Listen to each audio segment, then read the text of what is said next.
नमस्कार दोस्तों। आज हम बात करेंगे केन उपनिषद के बारे में, जो भारतीय दर्शन और वेदों के ज्ञान का एक महत्वपूर्ण हिस्सा है।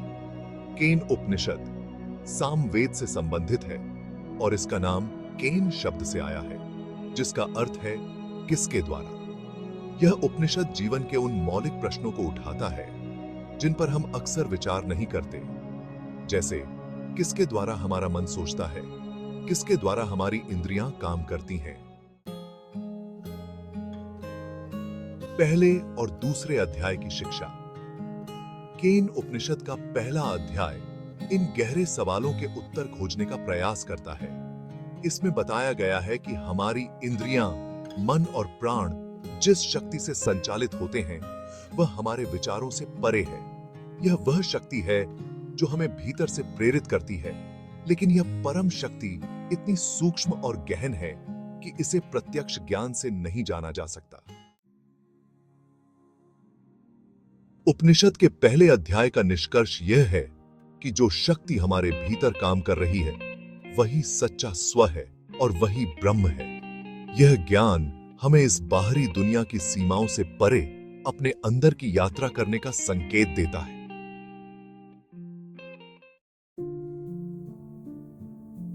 दूसरे अध्याय में यह बताया गया है कि ब्रह्म को जानने का प्रयास करने वाला व्यक्ति जानता है कि वह इस सत्य को पूरी तरह से नहीं जान सकता।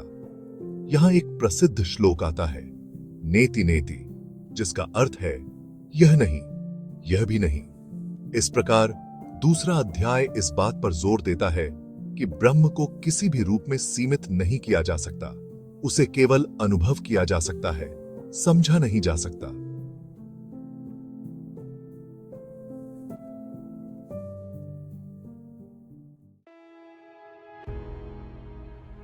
तीसरे और चौथे अध्याय की कथा।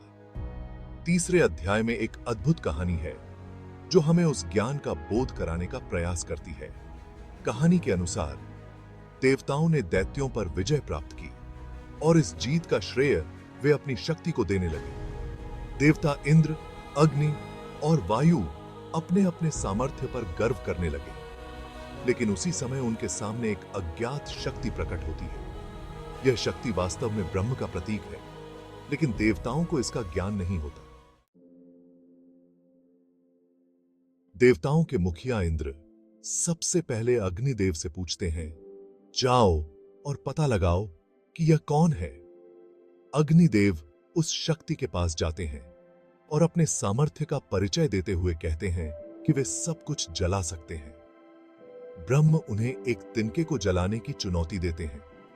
अग्निदेव प्रयास करते हैं, लेकिन असफल रहते हैं और लौट आते हैं। इसके बाद वायु देवता उस शक्ति के पास जाते हैं। वह अपने आप को बताते हुए कहते हैं कि वे सब कुछ उड़ा सकते हैं।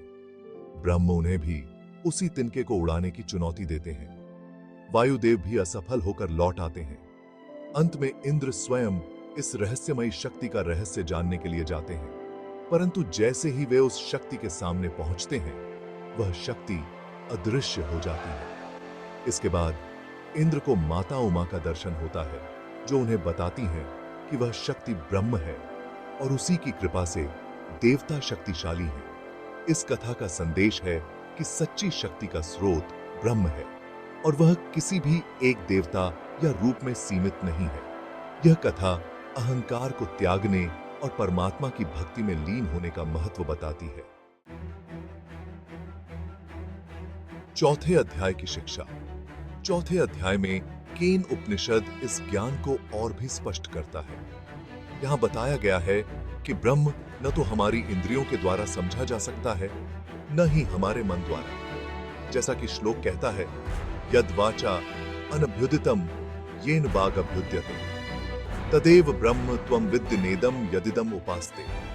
इसका अर्थ है कि वह ब्रह्म वह नहीं है जिसे हम शब्दों से व्यक्त कर सकते हैं, बल्कि वह शक्ति है जो हमारी वाणी को शक्ति देती है। यह अदृश्य है, अप्रकट है, फिर भी यही समस्त सृष्टि का आधार है। केन उपनिषद हमें समझाता है कि जो हमें दिखाई नहीं देता वही वास्तविकता है, और वह सत्य हमें तभी मिलता है जब हम अहंकार को त्याग कर परमात्मा में अपने अस्तित्व को एकाकार करने का प्रयास करते हैं। समाप्ति और निष्कर्ष। तो दोस्तों, केन उपनिषद हमें केवल बाहरी संसार का अध्ययन करने से आगे बढ़कर अपने अंदर की यात्रा पर ले जाने का प्रयास करता है। यह हमें आत्मा और परमात्मा के ज्ञान की ओर प्रेरित करता है और हमारी चेतना का विस्तार करता है। यह उपनिषद बताता है कि सच्चा ज्ञान हमारी इंद्रियों या बुद्धि के परे है और उसे केवल आत्मा के माध्यम से अनुभव किया जा सकता है। आशा है आपको केन उपनिषद के इस संक्षिप्त परिचय से प्रेरणा मिलेगी और आप इसके गहरे अर्थों को समझने का प्रयास करेंगे। यदि आपको यह वीडियो पसंद आया हो तो लाइक और सब्सक्राइब करना न भूलें।